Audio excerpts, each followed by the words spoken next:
She was the woman every man wanted to be with, and every woman secretly studied.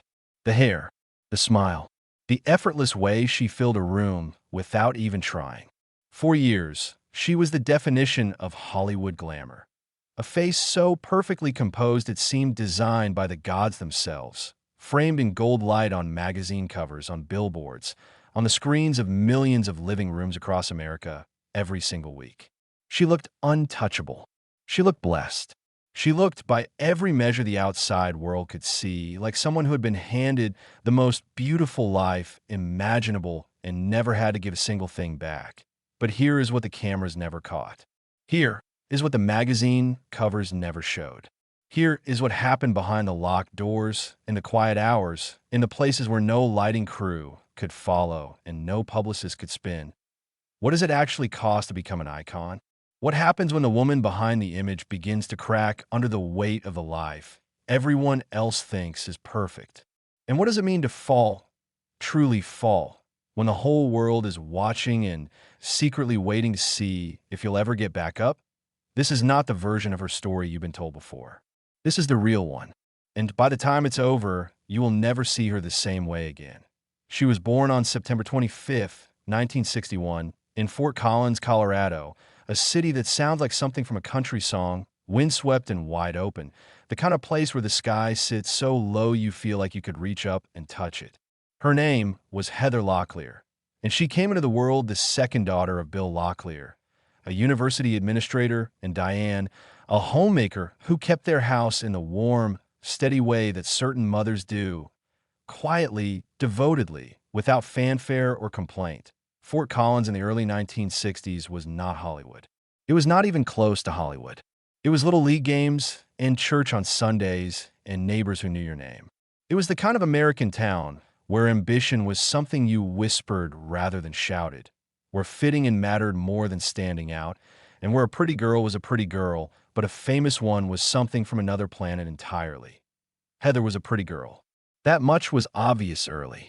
But what was less obvious, what even she herself didn't fully understand yet, was that beneath the prettiness lived something restless and searching, something that needed more than Fort Collins could give. She was cheerful on the surface, the way certain children are, the kind of girl who gets voted homecoming queen and waves from floats and smiles so naturally that people assume she must be happy. And in many ways she was. But happiness and fullness are not the same thing. And even as a teenager walking the sunlit hallways of Newberry Park High School in California, her family had moved to Los Angeles by then. She carried a quiet hunger she couldn't quite name. Her father was of Lakota Native American descent, a fact she would carry with her always, a thread of heritage that ran beneath the surface of her California girl image and gave her something deeper, something rooted, even as the world around her grew. Increasingly artificial and strange. She was a cheerleader. She was popular. She was the girl in the yearbook who everyone expected great things from, though no one could quite agree on what those things should be. She enrolled at UCLA and began studying psychology. And maybe that tells you something. Maybe the fact that she chose to study the human mind, its hidden rooms, its unspoken wounds, tells you something about the kind of woman she was becoming. She was curious about what lay beneath. She was trying to understand something, even then, about what people carried and what they hid and why the gap between the two was so often so enormous. But the world had other plans for Heather Locklear. And the world, as it turned out, was not subtle about making them known. The moment that changed everything came in 1981, and it arrived not with thunder or ceremony, but with the quiet, earth-shifting weight of a door swinging open that you never expected to find. She was still a student. She was 20 years old, with her whole life still formless and unwritten. And she walked into an audition that she almost didn't attend for a television show that almost no one expected to succeed, and something clicked into place, something that once clicked could not be undone. She got the part of Sammy Jo Carrington on Dynasty. Now, you have to understand what Dynasty was in 1981. This was not just a television show. It was an event. It was a weekly spectacle of wealth and beauty and betrayal that a nation gathered around the way people once gathered around fires. For warmth, yes, but also for the thrill of the flame. Joan Collins was already the show's beating, scheming heart. The production values were lavish. The shoulder pads were enormous. And into this glittering world stepped a 20-year-old girl from Fort Collins, Colorado, with a smile like summer and eyes that the camera simply could not look away from. She was not ready for what happened next. Almost no one ever is. Overnight, and the word overnight is not an exaggeration here, Heather Locklear became someone else's image of themselves. Fans wrote her letters. Men hung her poster on their walls. Women studied her and tried to understand what quality she possessed that allowed her to look like that, move like that, exist like that. And the tragic irony, the thing that no one who stared at those posters ever knew, was that she looked at herself in the mirror every single morning and struggled to see what they saw. Because the defining wound of Heather Locklear's life was not any single event that appeared in a tabloid or a police report. It was this: she never fully believed she was enough. And that wound, quiet, invisible, carved into her very earliest sense of herself, would shape every decision she made, every relationship she entered, every beautiful, terrible chapter that followed. She arrived on T.J. Hooker that same year, playing Officer Stacy Sheridan. And somehow, impossibly, she was doing both shows simultaneously. 2 major television productions, 2 characters, 2 sets of lighting and wardrobe and expectations. Most people would have collapsed under the weight of one. She carried 2 with a smile so practiced it had become indistinguishable from real. But the smile was doing work. The smile was laboring. Even then, there is a specific kind of loneliness that belongs to the very famous. It is not the loneliness of empty rooms or silent phones. It is the loneliness of being surrounded, always surrounded, constantly surrounded, by people who are responding to a version of you that isn't fully real. People who love the image. People who need the icon. People who would be genuinely surprised, even disappointed, to discover that beneath the hair and the laugh and the effortless grace, there was a woman who sometimes sat alone in her car in parking lots and didn't know what she was feeling or why. Heather Locklear knew that loneliness. She knew it in her 20s when the fame was still new and intoxicating enough to partially drown it out. She knew it in her 30s when the first cracks began to show. And she knew it in her 40s when the cracks became something no amount of concealer, metaphorical or otherwise, could hide. The men she loved. God, the men she loved. There was Tommy Lee, the Motley Crue drummer she married in 1986, wild and beautiful and combustible in the way that certain people are when they haven't yet been burned enough to know better. They were a story, those 2, a story the tabloids adored. The rock star and the television goddess, photographed everywhere, seemingly made of the same gorgeous, reckless energy. They divorced in 1993, and something went out of her when they did, some small pilot light of certainty about who she was and what love was supposed to feel like. Then came Richie Sambora, Bon Jovier's guitariste, another musician, another beautiful disaster waiting to be written. They married in 1994. They had a daughter together, Ava Elizabeth Sambora, born in 1997, the one true, uncomplicated love of Heather's life, the one relationship that asked nothing of her except to be present and to care.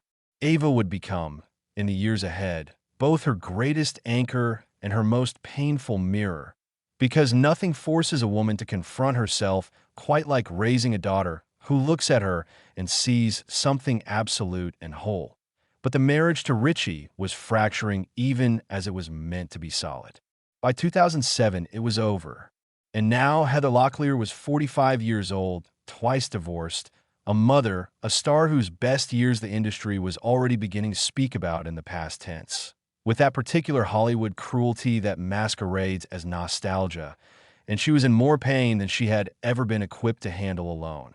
And this is the part of the story that most people know, because this is the part the cameras caught. Stop for just a moment. Because we're standing at the edge of something here, a cliff's edge that she stood at too, and before we go further, you need to understand one thing. What came next was not weakness. It was not stupidity. It was not the failure of character that tabloid headlines implied. It was the predictable, devastating result of a wound that had never been properly treated, finally tearing all the way open. The years between 2008 and 2018 were the hardest decade of Heather Locklear's life. They were the kind of years that don't make for a glamorous story, the kind that people prefer not to dwell on because they are too recognizable, too close to something frightening in themselves. She was struggling with anxiety. She was struggling with depression. She was, it later emerged, struggling with a dependence on prescription medications that had begun as doctors trying to help her and ended, as it ends for so many people, somewhere dark and unintended. In February of 2008, she was hospitalized after a call was placed to emergency services. The details were not fully public, but the image was. Heather Locklear, the woman who had embodied a certain kind of American perfection for 3 decades, photographed outside a hospital in the flat gray light of a February afternoon, looking small in a way that had nothing to do with her physical size. The tabloids did what tabloids do. They took that smallness and they made it a headline, and they sold it to people who didn't know her and couldn't understand what they were actually looking at. They called it a fall. They called it a breakdown. They used the language of spectacle rather than the language of sickness. And in doing so, they stripped away the one thing a struggling human being most needs: their basic dignity. That it was not the last time she would need help.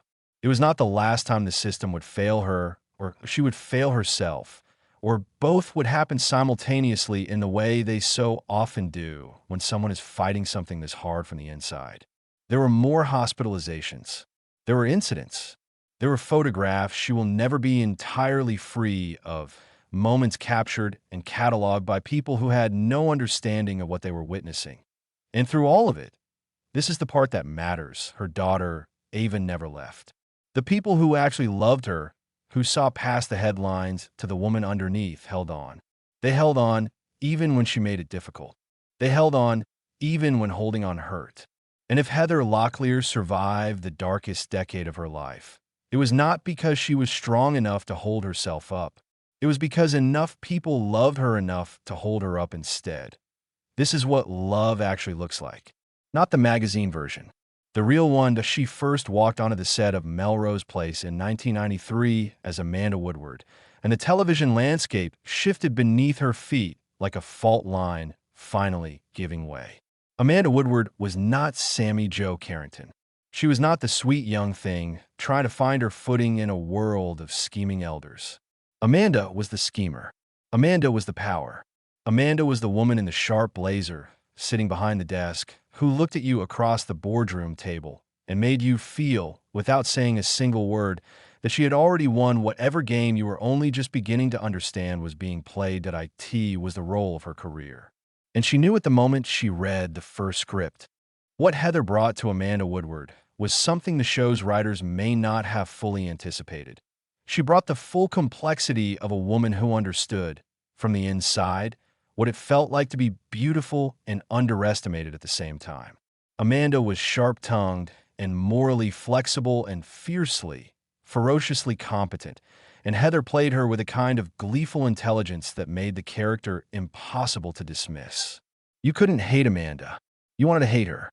But you couldn't because Heather wouldn't let you, because she kept showing you the wound beneath the armor, briefly, just long enough, and then snapping the armor back into place before you could look too closely.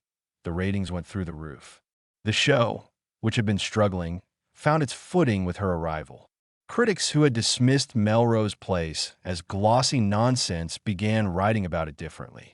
And Heather Locklear became, for the second time in her career, the most talked about woman on American television. She won a Golden Globe nomination. She graced covers that were not the ones with unflattering paparazzi shots.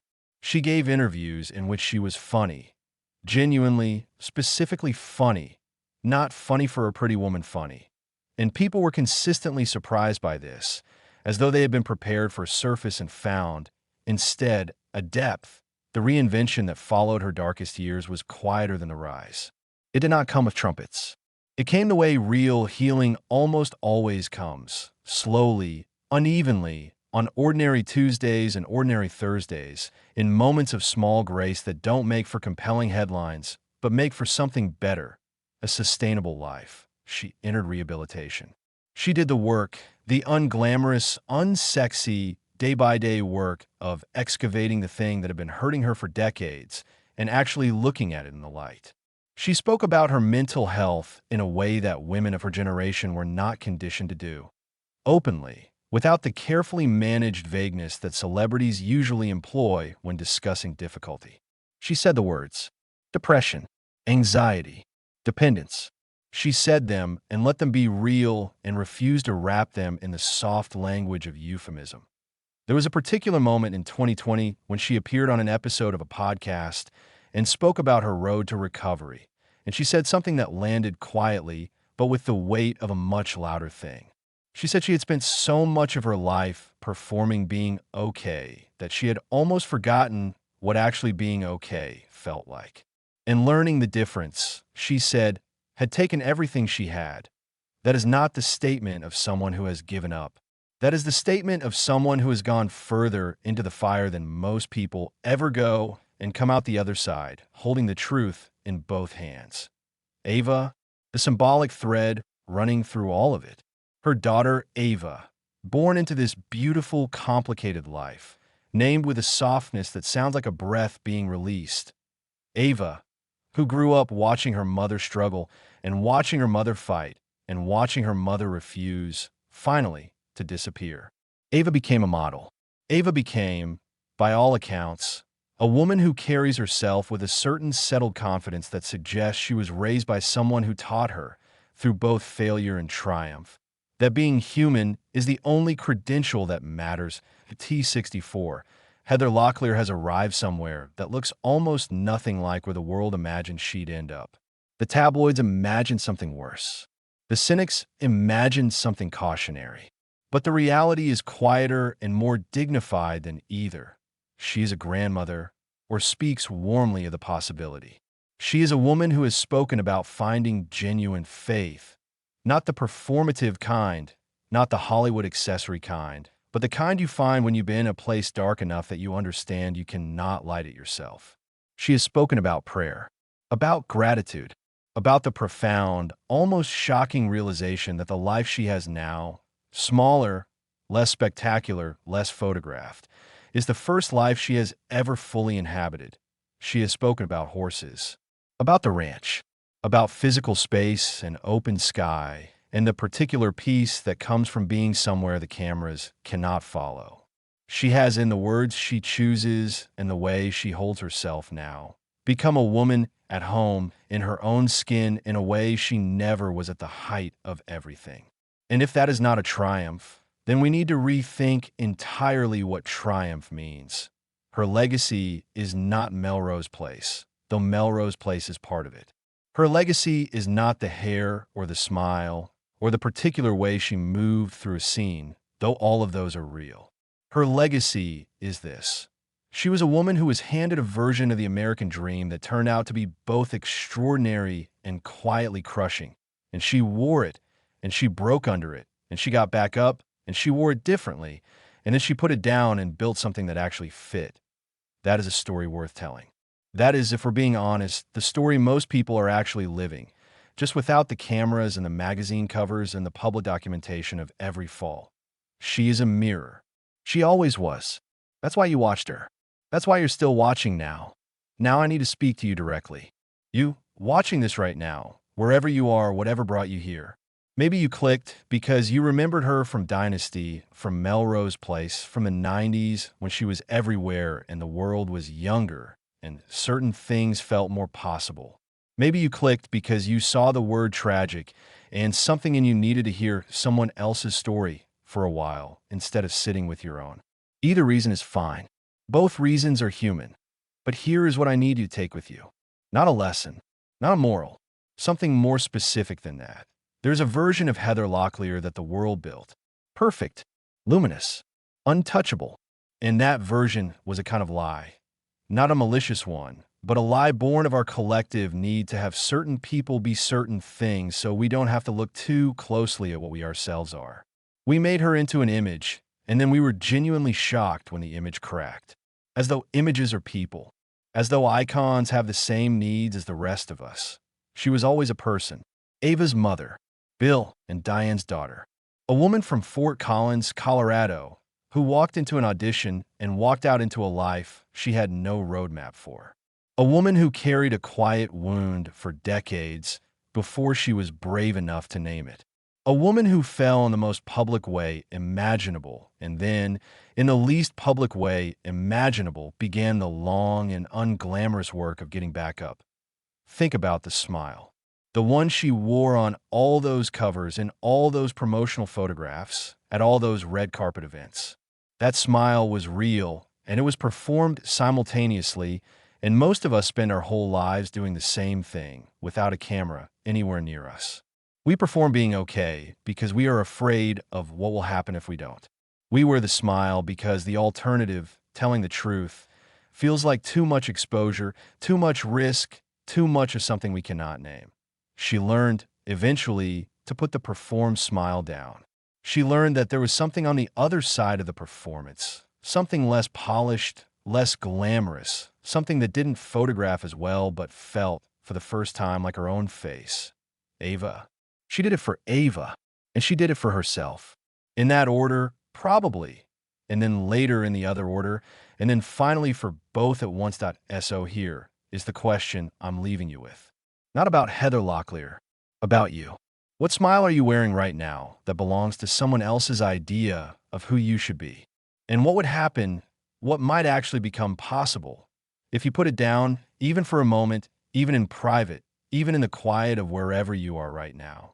You don't have to fall as far as she fell to learn what she learned. That's the gift she's offering, if you're willing to take it. The story of someone who went all the way to the bottom and came back with the specific, hard-won knowledge that the bottom is not the end. T never was.